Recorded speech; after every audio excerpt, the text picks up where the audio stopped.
Welcome back to the Lift Free and Diet Hard podcast. I'm your host, Andrew Coates. Join me along with industry leaders and friends on a quest to get more people through the gym door and eating and living healthier. Join me where evidence meets empathy while rejecting fitness industry fads and extremism. Let's begin. Dr. Allan Bacon. Oh, I've been looking forward to this. Great to have you back, my friend. The owner of Maui Athletics, all the way from Hawaii, Maui. You are a nutrition and fitness training educator, myth buster, lots of that stuff. Your media has been growing. It's great to see that. Public speaking, I got to see you and hang out with you at, the Real Coaches Summit last year, because you and I were at, was at our friend Tim Art's event before as well. So you did Inland Empire Fitness Conference. So yeah, it's been great to see your rise, and I'm grateful to have you back.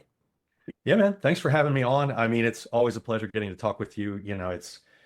It's one of those things that I love, these type of get-togethers, because we end up learning so much from each other, and we're able to help so many people in these types of things. So thank you for setting this up, because it really does go a long way, I think, overall. My pleasure. And you've been a past guest. I really do have to memorize these numbers. It goes back a little bit, but in an episode that's more geared towards coaches. But I know that was actually one of the most popular downloads I had. So I know your audience, your people show up. So if they're listening, guys, thank you. Okay, right into it. Supplements. So I referenced you presenting at the Real Coaches Summit, and you actually did a big presentation of supplements. I thought, okay, cool. This is actually a good topic to dive into. So there's lots of, that's overhyped. There's a handful that are proven and valuable. I want to know which ones are really worth it. I'm doing this now before, so there's a possibility a couple of supplement companies are talking to me, may be interested in like having me involved with them. And I'm like a supplement minimalist, but there's some good stuff. So I can get away with doing this episode before I have anything official. Before there's a conflict of interest in play. Exactly, right. That's the type of thing, though, because when you start to look into this, it's really funny, because I've spoken around the country on this type of thing. I have formulated professionally in the dietary supplement industry for 15 years, and I actually consider myself a supplement minimalist as well. And I think that surprises a lot of people. And I think that it surprises a lot of people because when I talk about it, I'll say, hey, look, this might be a good supplement in your situation. These are what I recommend. This is what has some good backing. And I think that if we're very honest with ourselves, we realize that there is a hierarchy of what really works in fitness and nutrition, right? And supplements are probably the tip top of the pyramid. I mean, it is probably one of the least important things overall when you've got everything else. If you're trying to fill a basket, fill it with big rocks, right? These are smaller rocks. Now, that's not to discourage people from taking benefit from these types of things, because I think that they can be very beneficial. And if we pick the right ones, we can save money. We can get those benefits under the right circumstances. And I think that a lot of times what coaches don't value is the fact that these can become a very motivational part of your experience. And I think that if you remember when I spoke at Inland Empire, one of the topics was on motivation. And one of the things that I spoke about there was creating a pregame routine. And I think that supplements work really, really well on this type of thing. I mean, if you take a pre-workout, and this is how you do it every single time you go to the gym, and that starts to instill that habit and that routine in play, it can not only give you those physical or physiologic benefits that you're looking for, but it can be part of those routines that actually bring you to long-term success. And I think that we tend to value those a little bit. And that's not the best selling point on supplements, but let's talk about the ones that actually do make sense, so you're not wasting your time and wasting your money. I'll give a quick example of like what you just said in practice. For probably 2 decades of going to the gym, I've had my quote post-workout shake.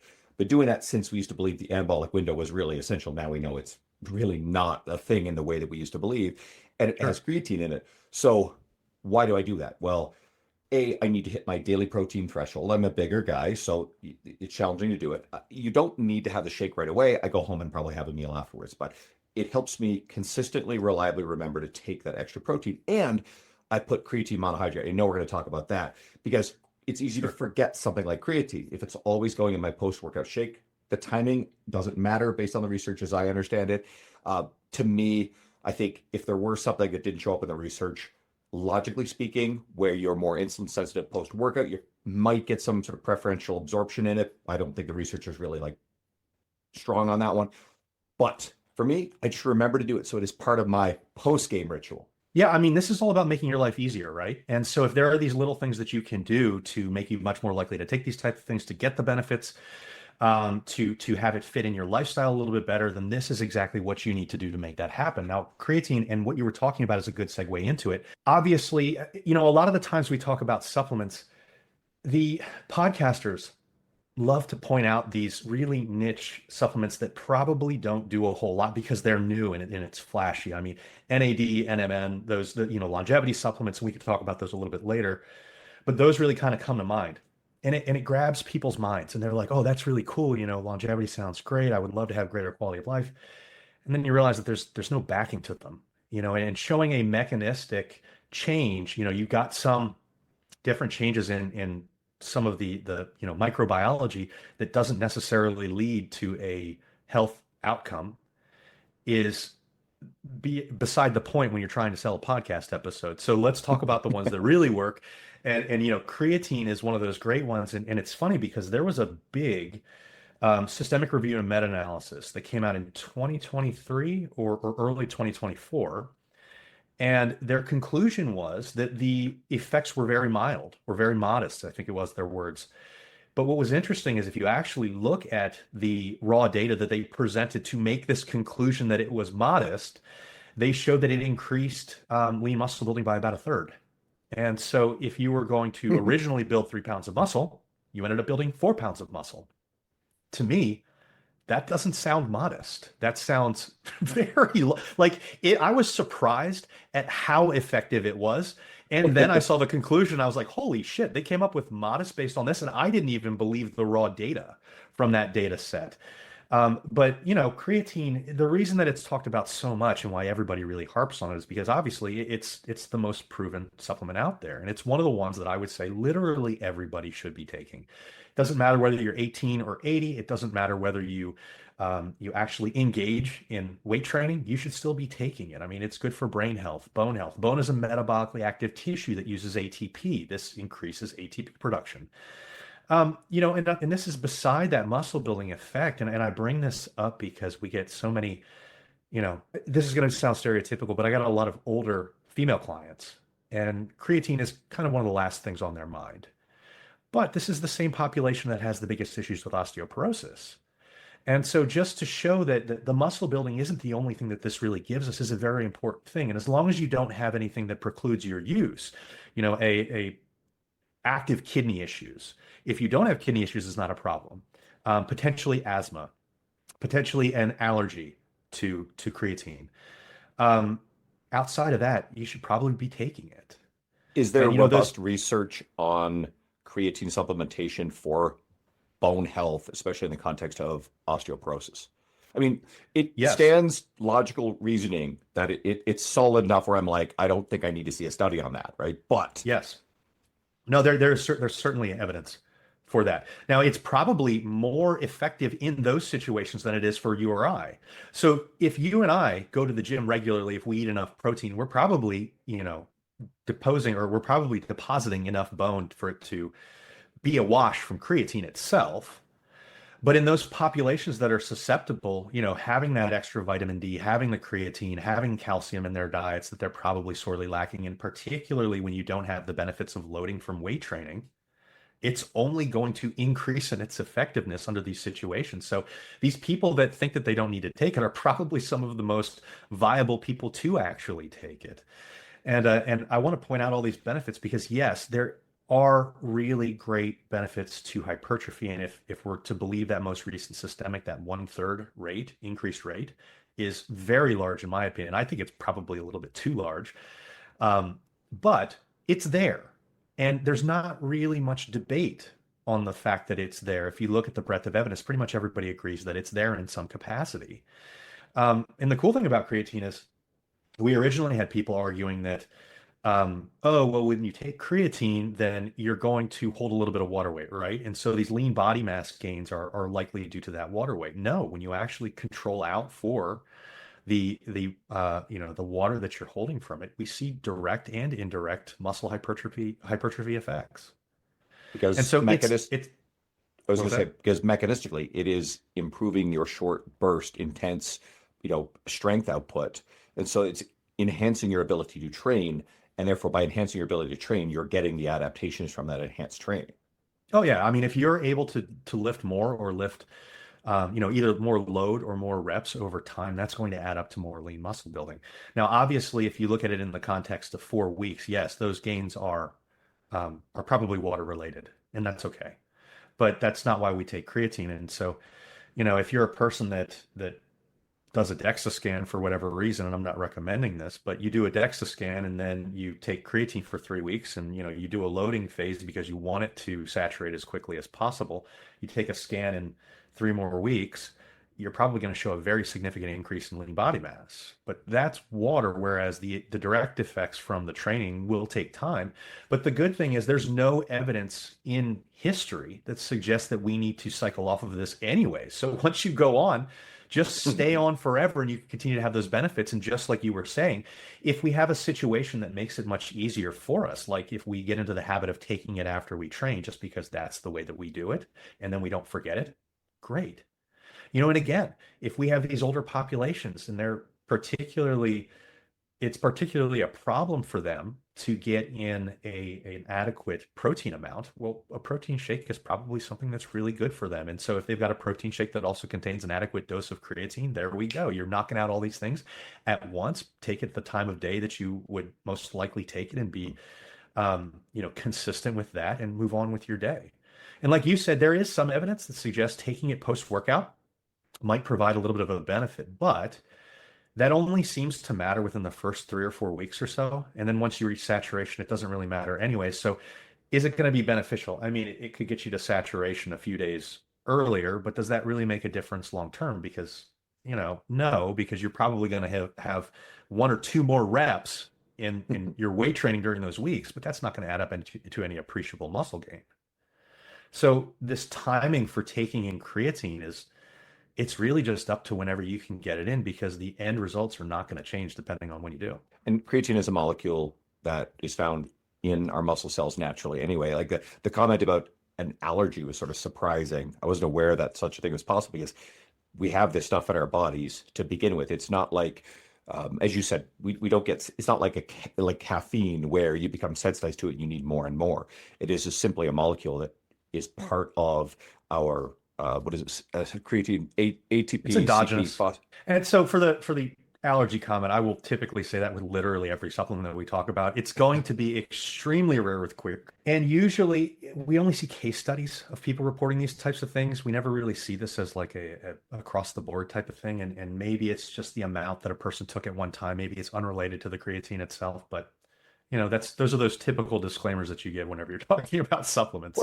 What about things like GI issues when consuming creatine? You sometimes have anecdotal reports of that. What's going on there? In many cases, it's because they're taking too much at one time. And this is one of the reasons that we've moved away from recommending that loading phase.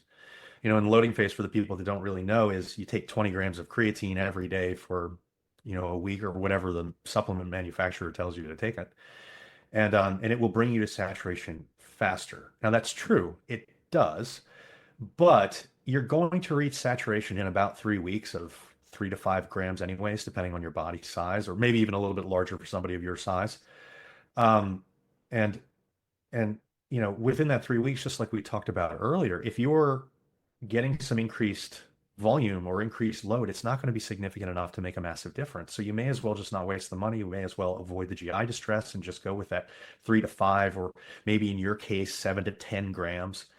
Because larger guys with more muscle should probably take some more. There's some evidence that for the brain benefits, we might need a little bit more than the typical 5 grams recommendation. But as long as you're taking that standardly and you're doing a micronized form of creatine monohydrate, because the micronized can help with some of those absorption and GI distress issues, then you're doing what you need to do. And I think that a lot of this is a problem because people were doing that loading phase and or combining it with large amounts of caffeine. Now, this is a very common one because people do this all the time before they train, and they'll even do it after they train. And what's really funny is you see people fearmonger the combination of creatine and caffeine.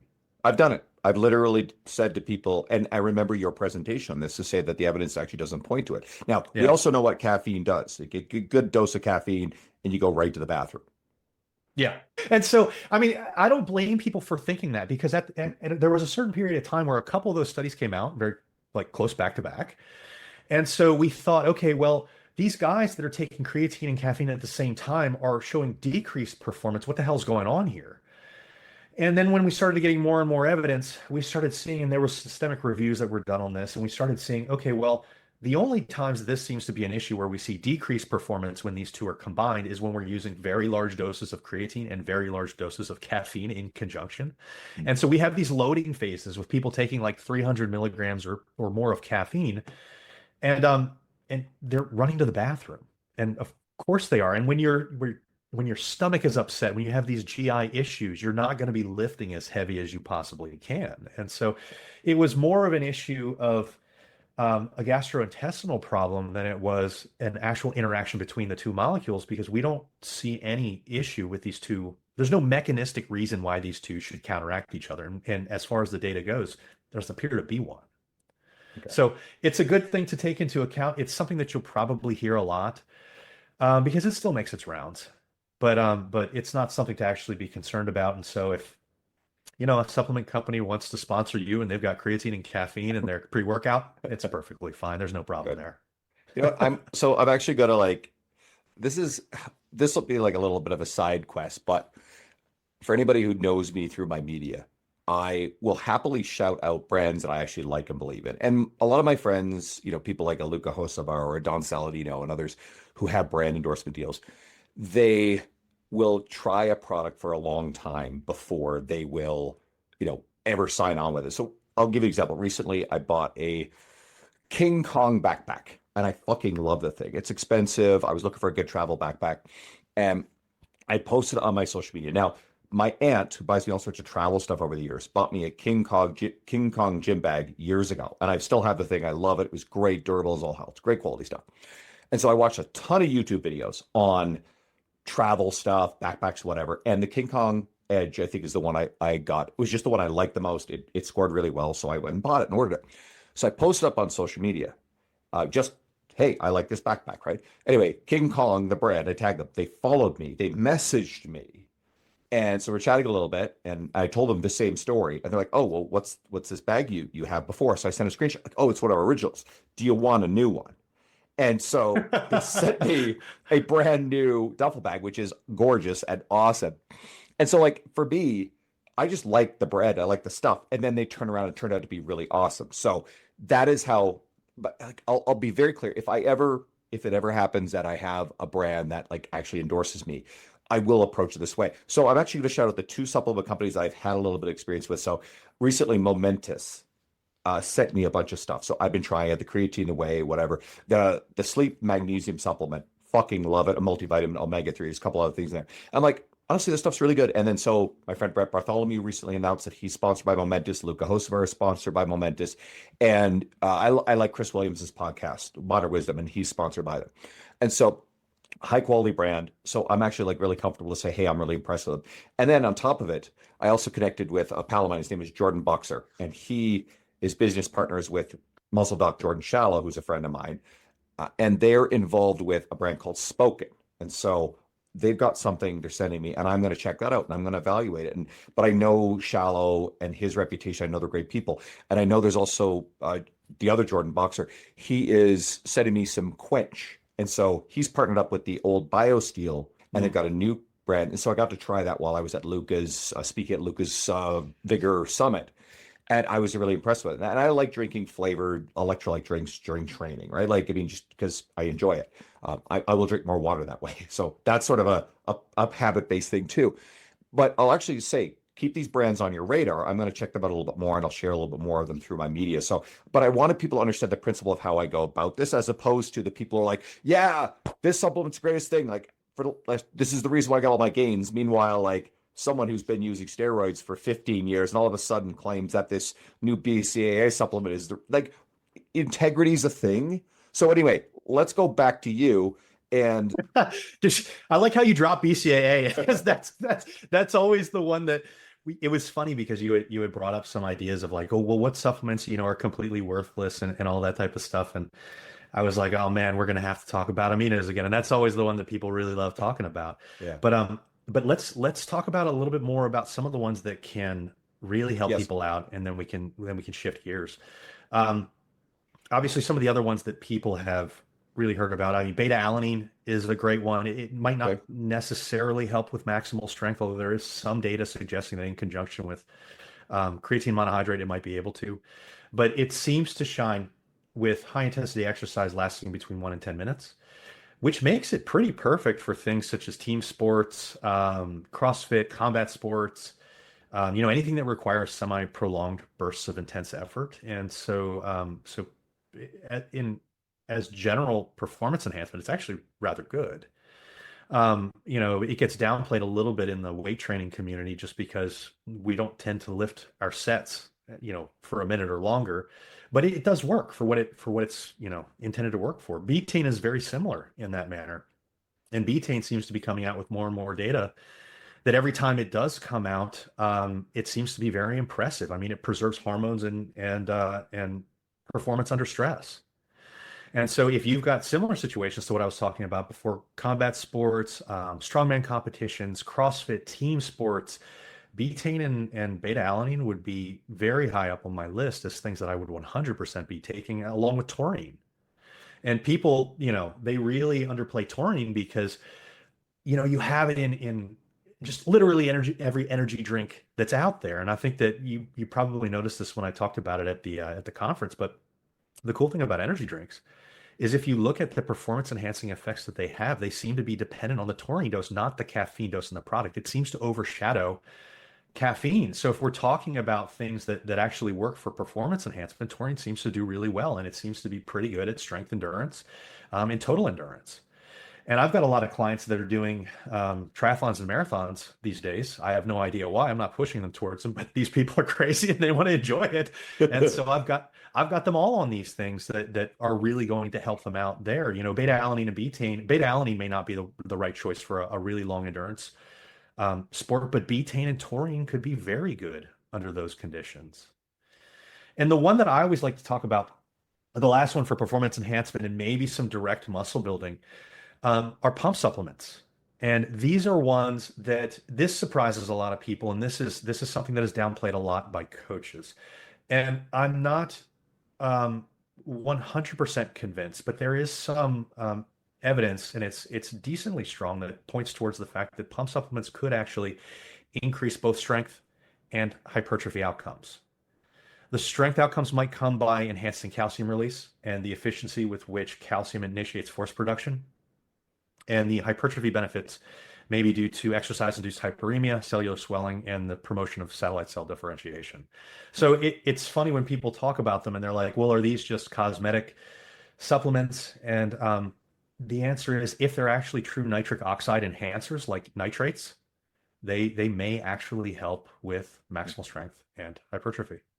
But theoretically, also, these two things apply. One is you get a good pump and your muscles are literally larger. So structurally, you actually have more structure to bear load, move mass, enhanced training. And two, if it's nitrous oxide and you've got improved blood flow, that improved blood flow can also fuel better training performance in the moment.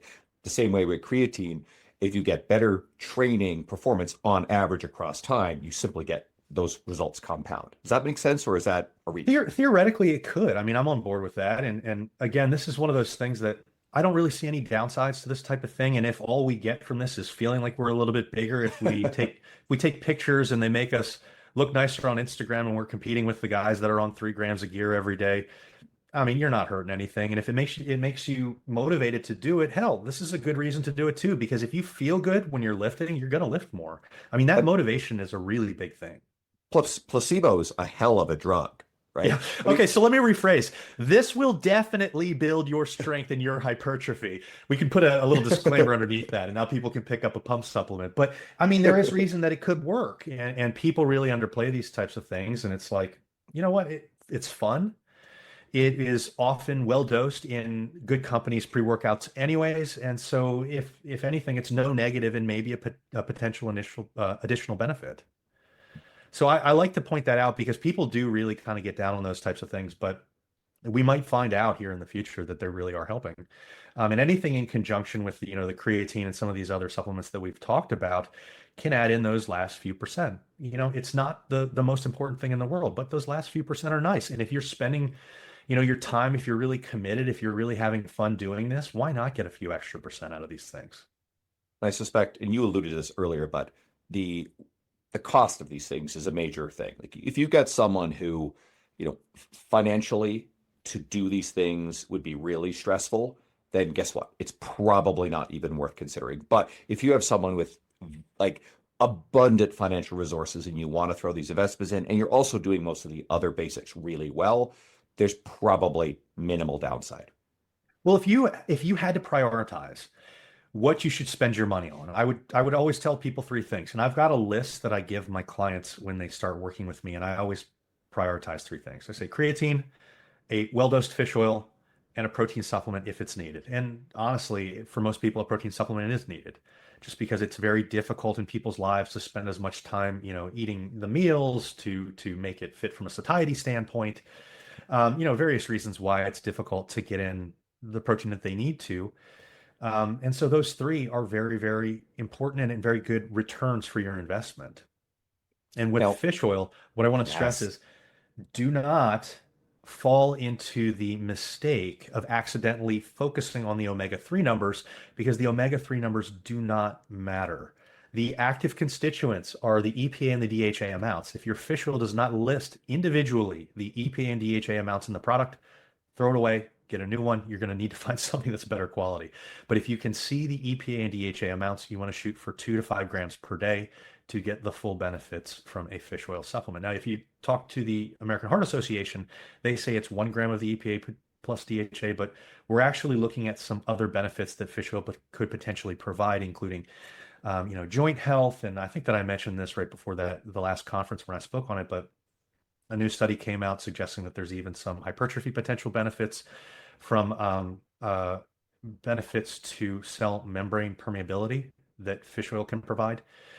So it's something that most people are not getting enough omega-3s anyways. There don't appear to be any downsides. If you're taking the right kinds, there appear to be only upsides. If you're eating 2 fatty fish meals per week, you don't need it. How many of us are actually eating 2 large fatty fish meals per week? If we're doing anything, we're getting a lot of canned tuna. We're not getting salmon or, another fatty sort of fish that's going to be high in omega-3s. I grab a salmon every weekend from Costco. I bake it on Saturday or Sunday, and I end up getting about 6 meals out of this thing. I'll boil some rice on the stove. I may bake some Brussels sprouts right there. I bake the salmon. So like the prep isn't too crazy. And I end No, up with literally 6 meals across 3 days. And I find it's very easy and practical to make that. And so that's like just a simple answer that I have to all this too. And I also do supplement with omega-3. you may not need to if you're I if you're probably eating don't. that multiple times per week. Yep. And this is those situations where it's good to have these conversations because maybe it'll save some people money, maybe it'll allow them to focus on what really matters to them. And if you're eating salmon anyways because it's something that you enjoy and it's easy for you to prepare, hell, I mean, you're getting the benefits that we want you to get. So, be very proud of yourself for being one of the few percent that can actually pull that off. So Wait, that's supplements that have no place in a let supplement.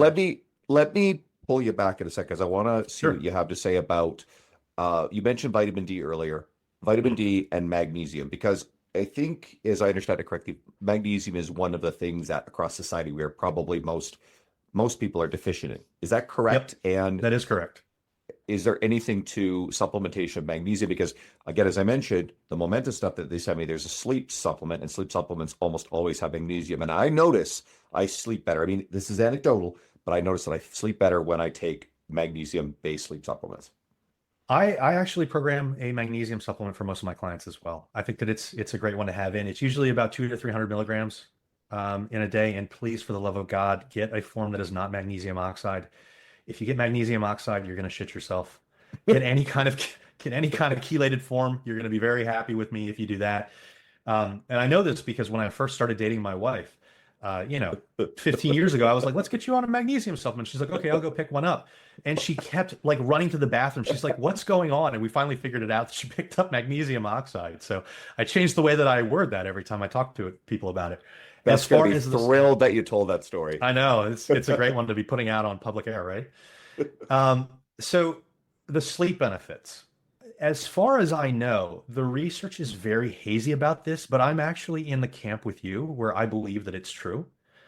And I believe that it's true because I've done it myself and with like thousands of people that I've recommended supplements to, they all seem to agree that helps. And you know, that's the weakest form of evidence that there possibly is. But if you're going to need to take it anyways, because it's literally one of the most deficient minerals in our diets. And you know, people will always bring up, well, should I be taking a multivitamin and all that kind of stuff? Mm. The benefits for a multivitamin are extremely hazy. Now, if we look at the breadth of evidence, it suggests that there's probably no negatives to taking the large majority of multivitamins out there.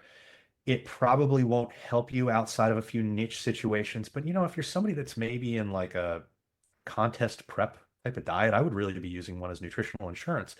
But the evidence is much stronger for individual vitamin and mineral supplementation when we suspect or know that there is a deficiency. And magnesium is one that more often than not, there's a deficiency of some kind. We're not at optimal levels. They're just, if you look at anybody across, you know, United States, Europe, Canada, everybody is deficient in magnesium just because of what we eat in our typical diets.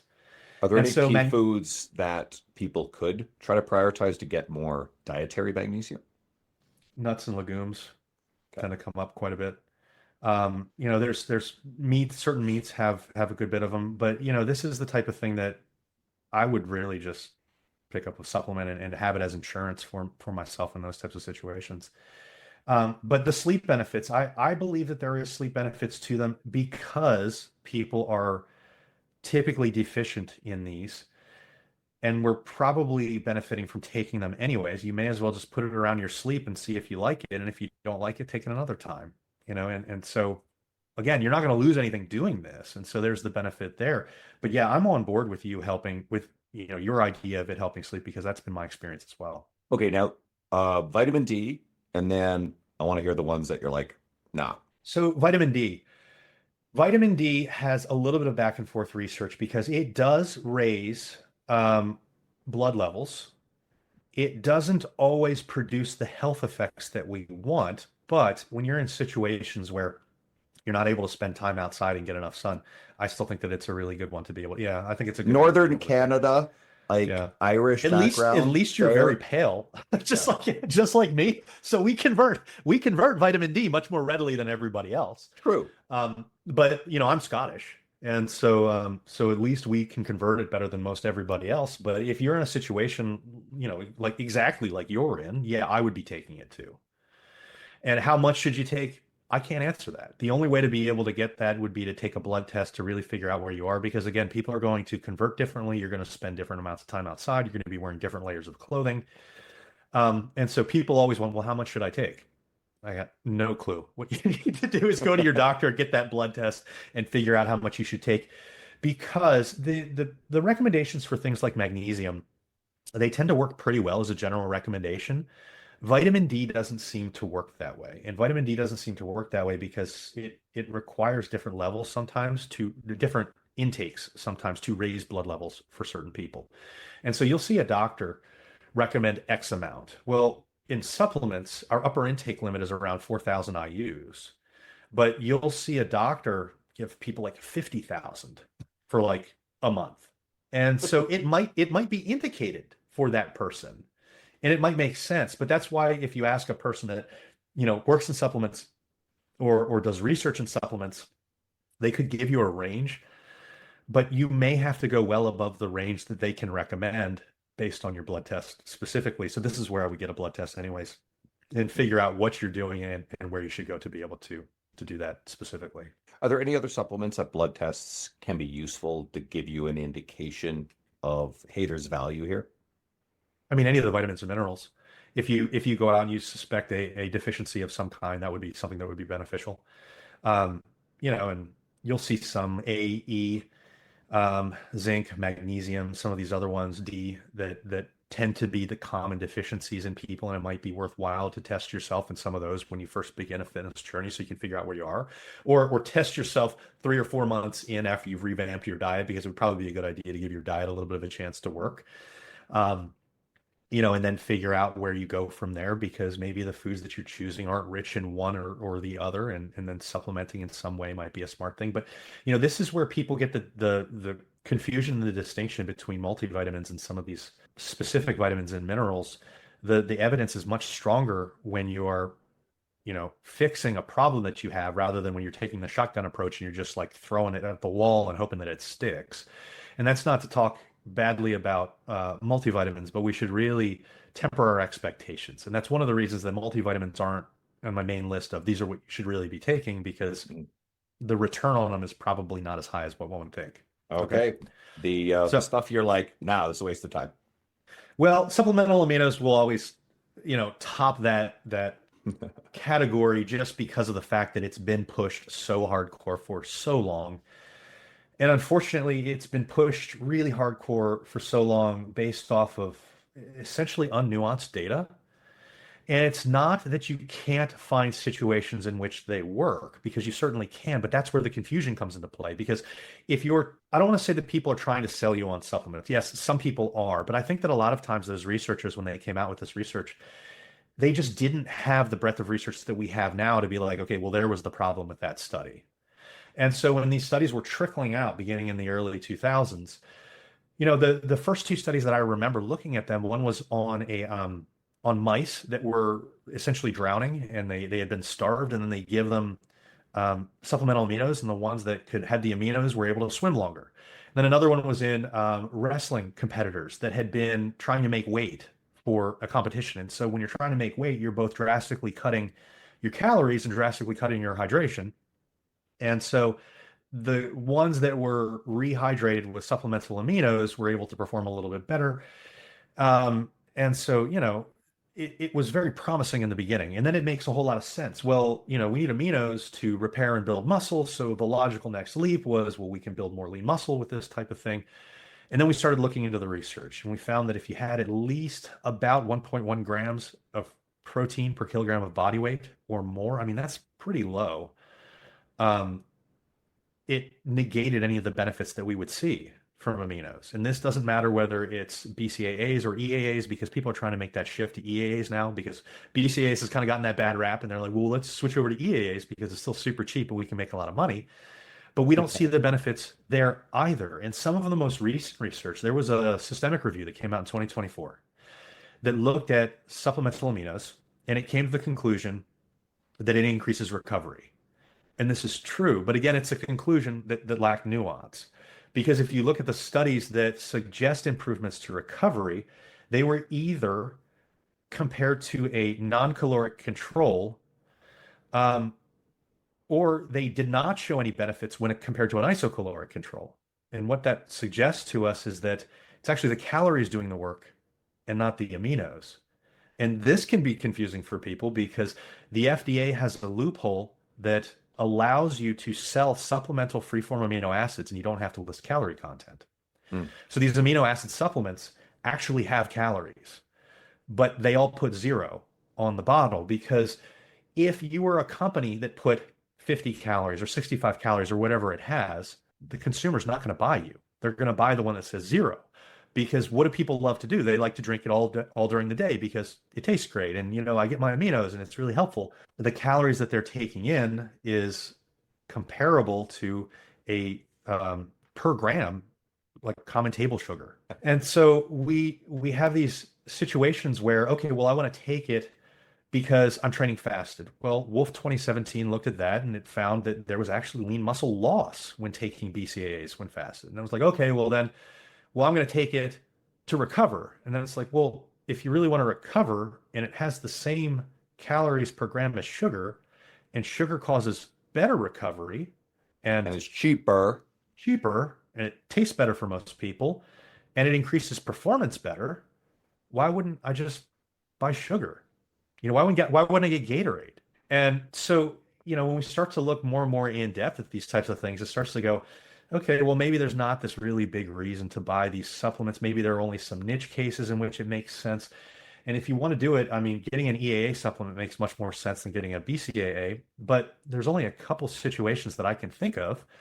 And even in those situations, one, always account for your fast carbs first. And then if you want to add some EAAs on top of that, that's perfectly fine. But situations like during an endurance competition. So going back to these people that are doing triathlons and marathons, yeah, they can do an EAA supplement in combination with fast carbs. That's perfectly fine and probably beneficial for them. Single day multi-bout competitions. If you're doing a CrossFit competition, you've got 3 events in one day and you need a fuel in between and you think, okay, well, if I get a meal, my stomach's going to be upset. Okay. Can you do a protein shake? No. Okay. Can you do amino acids and sugars? Good.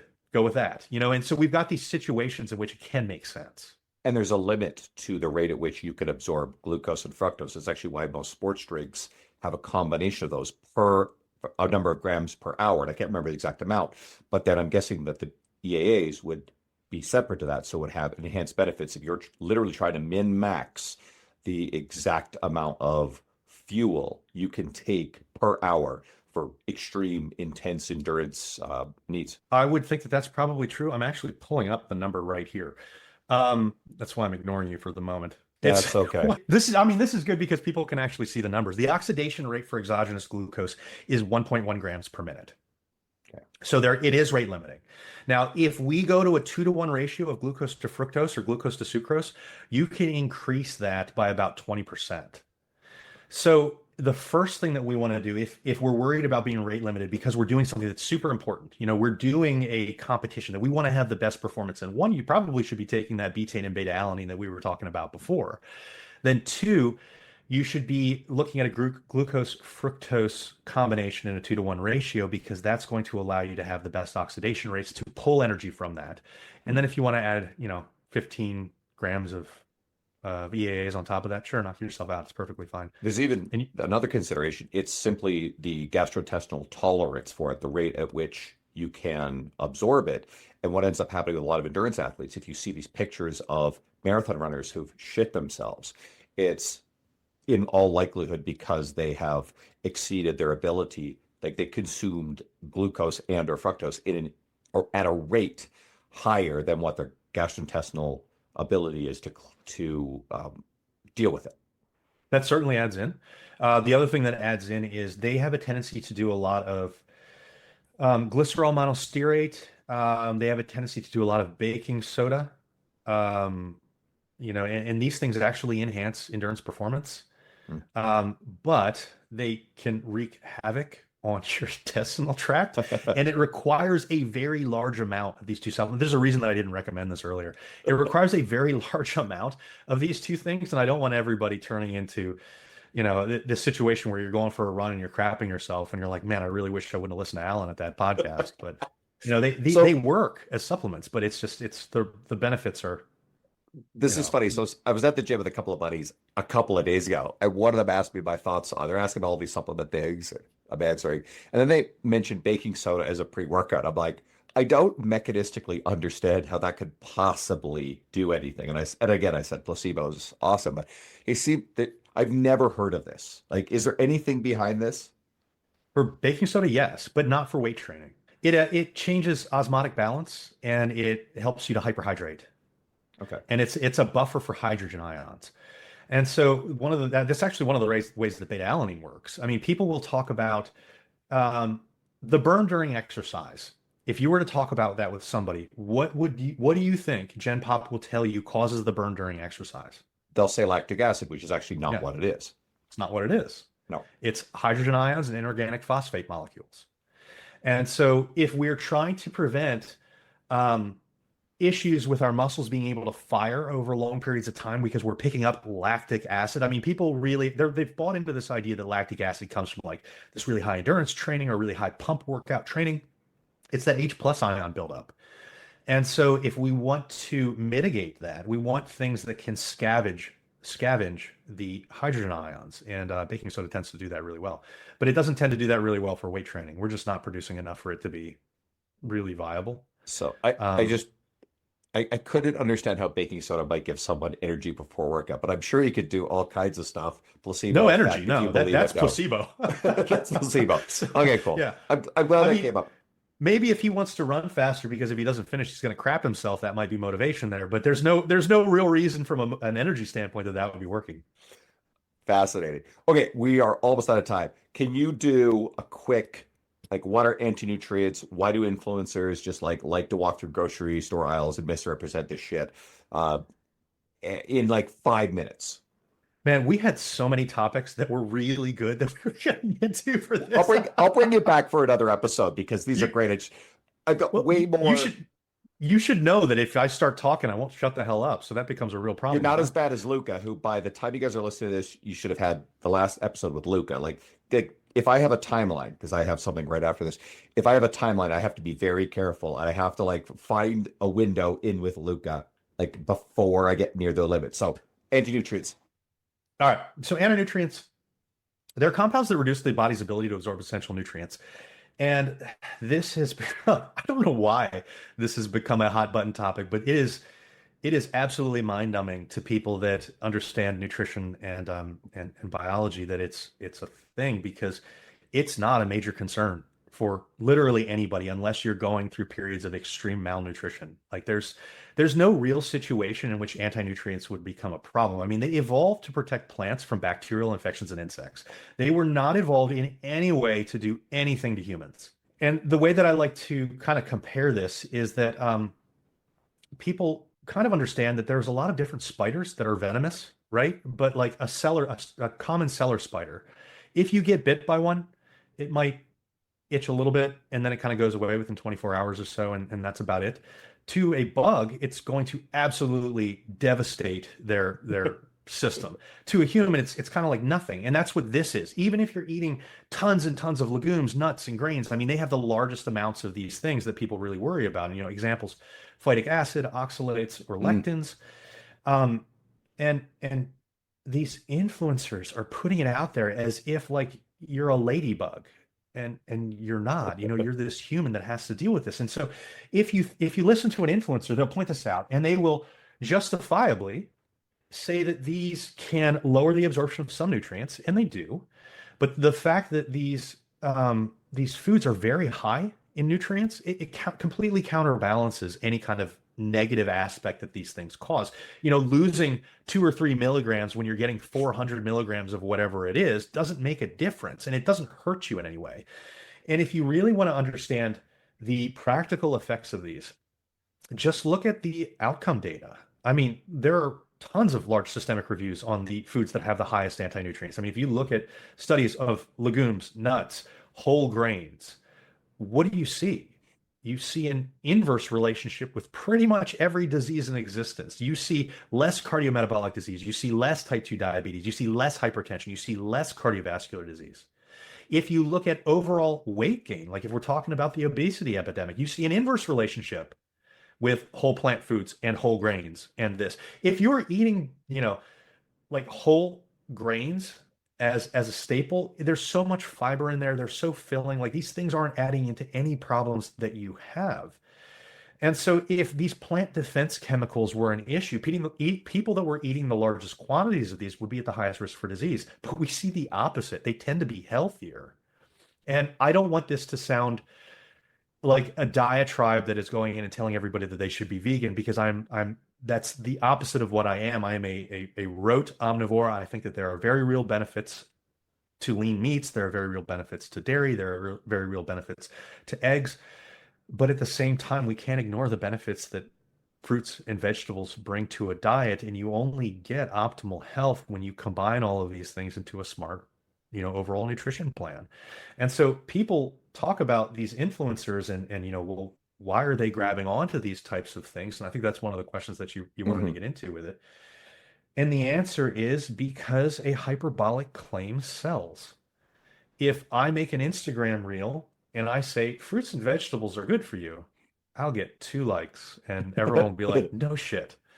If influencer X, who is a carnivore, comes out and he's like, hey, I lost 300 pounds and it's because I gave up fruits and vegetables. Well, we're misattributing why the weight was lost, and we're also ignoring the benefits that that could have brought to the table. And lastly, we're ignoring the fact that if we would have had a smart diet from the beginning that also included these types of things, you may have had even better results than what you had doing what you were doing. The fact that you maintained a calorie deficit doesn't mean that fruits and vegetables are problematic. And if we're really honest with ourselves about the data and we're looking out long term, if you want to minimize your risk for problematic cancers long term, you're going to eat some fruits and vegetables. I'm sorry, we're adults. You can do difficult things.